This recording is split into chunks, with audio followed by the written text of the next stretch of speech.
വിജയേട്ടാ നമസ്കാരം. നമസ്കാരം. വിജയേട്ടാ, ബംഗാള് ബംഗാൾ കഴിഞ്ഞ ദിവസം നമ്മളൊരു വാർത്ത എടുത്തായിരുന്നു. അത് നല്ലപോലെ ശ്രദ്ധിക്കപ്പെട്ടു. ആ വാർത്ത മമതാ ബാനർജി ജഡ്ജികളെ ബന്ദികളാക്കിയ വാർത്തയായിരുന്നു. അത് കഴിഞ്ഞ് അവിടോട്ട് പട്ടാളത്തെ അയക്കാനായിട്ട് സുപ്രീം കോടതി പറഞ്ഞിട്ടുണ്ട്. ഇപ്പോ മമതാ ബാനർജി നമ്മുടെ കേരളത്തിലുള്ള രാഷ്ട്രീയക്കാരെ പോലെ തന്നെ വിരൽ പിടിച്ച് ഓടുകയാണ്. സംഭവം അവർ പറയുന്നത് വോട്ടെടുപ്പിന് ശേഷം EVM-ൽ കൃത്രിമം കാണിക്കാൻ സാധ്യതയുണ്ട്. 24 മണിക്കൂർ നമ്മൾ ജാഗ്രത പാലിക്കണം, ഇല്ലെങ്കിൽ തെരഞ്ഞെടുപ്പ് നമ്മൾ അട്ടിമറിച്ച് അവർ വിജയം നേടും എന്നാണ് മമതാ ബാനർജി പറഞ്ഞിരിക്കുന്നത്. അതിന്റെ കൂട്ടത്തിൽ തന്നെ ഒരു പോസിറ്റീവ് ആസ്പെക്ട് എന്ന് വേണമെങ്കിൽ ഈ രാഷ്ട്രീയമൊക്കെ നിരീക്ഷിക്കുന്ന ആൾക്കാർക്ക് പറയാം. പക്ഷെ കേരളത്തിലുള്ള ആൾക്കാർക്ക് ഇത് കേൾക്കുമ്പോൾ ചിരി വരും. കാരണം ബംഗാളിലെ ഗുണ്ടകളെല്ലാം കൂടെ BJP-യിലേക്ക് വലിഞ്ഞു കയറുന്നു എന്നുള്ളൊരു റിപ്പോർട്ട് പുറത്തു വരുന്നുണ്ട്. പക്ഷെ ഇത് രാഷ്ട്രീയപരമായിട്ട് നോക്കുകയാണെങ്കിൽ വലിയ വാർത്തയാണ്. കാരണം ഇങ്ങനെ ഒരു സ്ഥലത്ത് സംഭവിക്കുന്നുണ്ടെങ്കിൽ ഒരു അധികാരമാറ്റം വരാൻ പോകുന്നു എന്നുള്ളതാണ് അതിന്റെ യഥാർത്ഥത്തിലുള്ള അർത്ഥം എന്ന് പറയുന്നത്. ഇപ്പൊ നമ്മള് ഈ സത്താ ബസാറൊക്കെ ഉണ്ടല്ലോ, ഇപ്പോ വാതുവയ്പ്.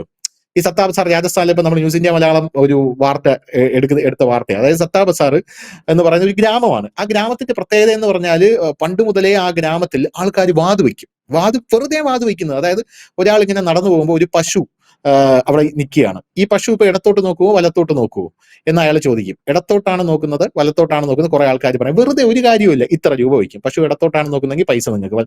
അങ്ങനെ ഒരു വാതുവെപ്പിന്റെ ക്രൈസ് ഉള്ള ഗ്രാമം. പക്ഷെ കാലക്രമേണ ഈ ഗ്രാമം വളർന്ന് ഈ സട്ടാ ബസാറിലെ സർവേ ഫലങ്ങൾക്ക് ഭയങ്കര പ്രചാരണം ലഭിച്ചു തുടങ്ങി. കാരണം ഈ ഇന്ത്യയിലുള്ള സകലമാന ആൾക്കാരും അവിടെ വന്ന് ഈ ഇലക്ഷന്റെ വാതുവെപ്പ്, IPL വരുമ്പോൾ അതിന്റെ വാതുവെപ്പ്, അങ്ങനെ ഈ ഗ്രാമം വാതുവെപ്പിന്റെ ഒരു ഗ്രാമം എന്നാണ് അറിയപ്പെടുന്നത്.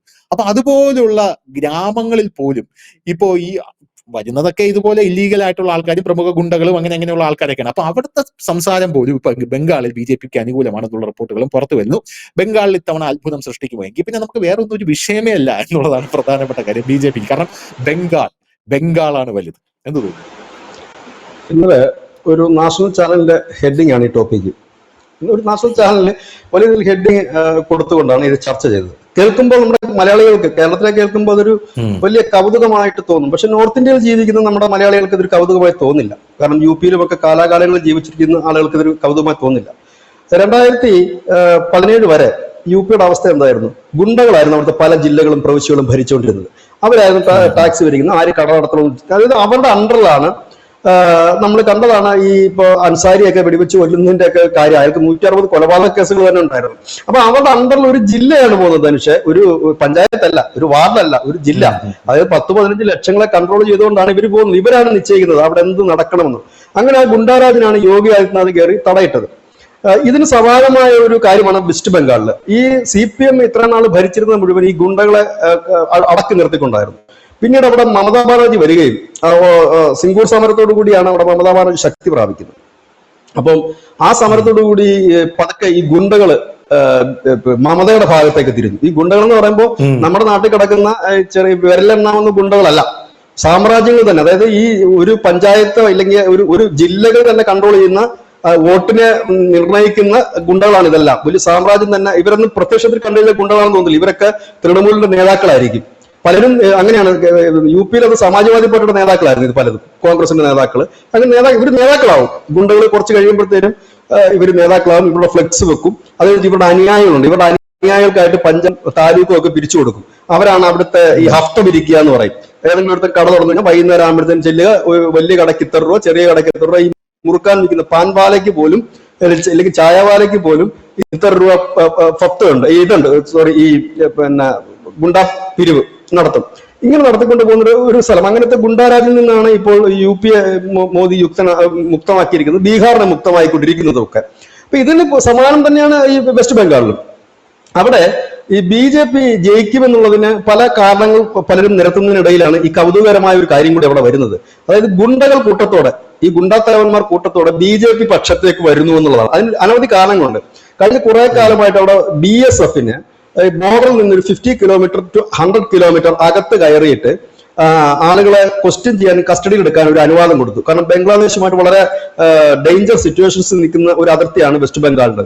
അപ്പോൾ അവിടെ പലപ്പോഴും ഈ കള്ളക്കടത്ത്, കൊലപാതകങ്ങള്, അതുപോലെ തന്നെ ഒരുപാട് വിധ്വംസക പ്രവർത്തനങ്ങൾ നടക്കുന്നുണ്ട്. അപ്പം ബോർഡർ സെക്യൂരിറ്റി ഫോഴ്സിന് നമ്മുടെ രാജ്യത്ത് ഒരു പുതിയ നിയമം വന്നു.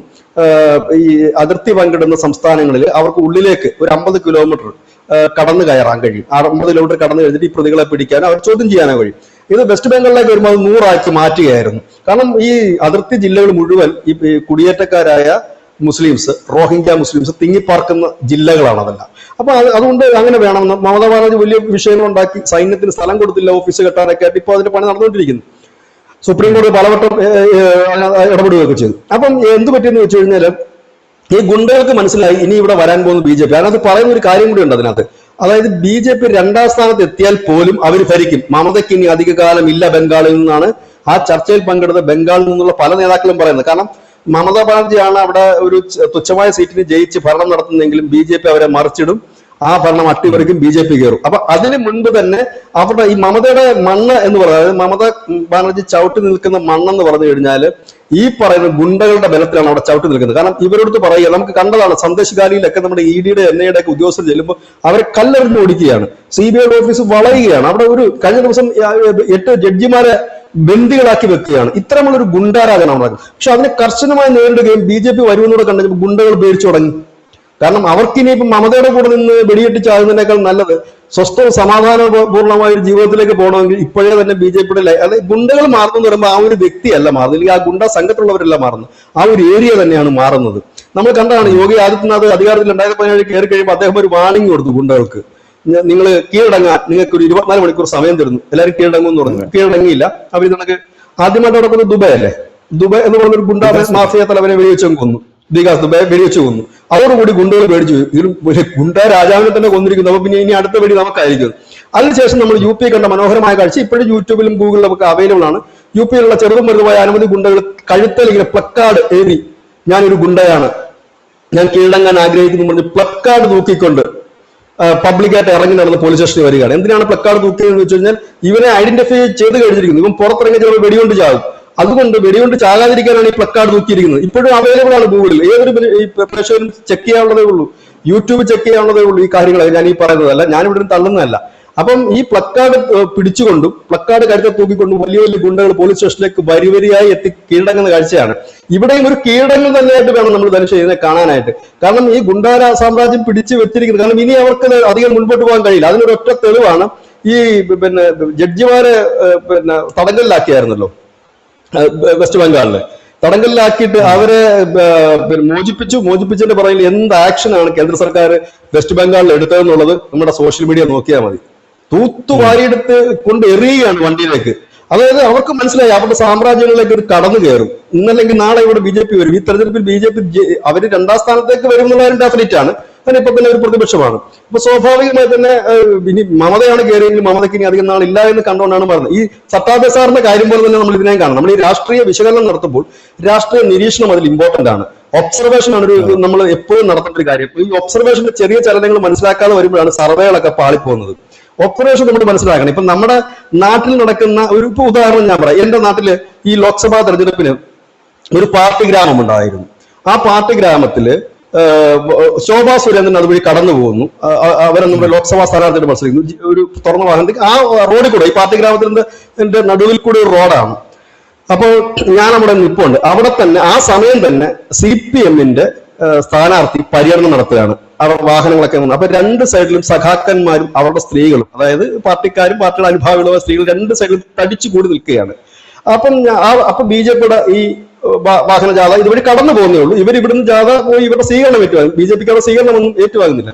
ഈ ശോഭാ സുരേന്ദ്രന്റെ വാഹനം വരുമ്പോഴേക്കും ഈ 2 സൈഡിൽ നിന്ന് സ്ത്രീകള് സന്തോഷം കൊണ്ട്, അവരുടെ മുഖത്ത് സന്തോഷം വന്നിട്ട് കൈ ഉയർത്തി കാണിക്കുന്നതും, അതുപോലെ തന്നെ കൈ ഉയർത്തി കാണിക്കുന്നുണ്ട്. ഒരു കാരണം അവർ ഭീതിയോടുകൂടി അപ്പുറത്ത് നിൽക്കുന്ന സഖാക്കന്മാരെ നോക്കുന്നുണ്ട്. കാരണം അവരുടെ പ്രചരണകാലം അവിടെ കിടക്കുക, അതിന്റെ ഇടയിൽ കൂടെയാണ് ഇത് കടന്നു പോകുന്നത്.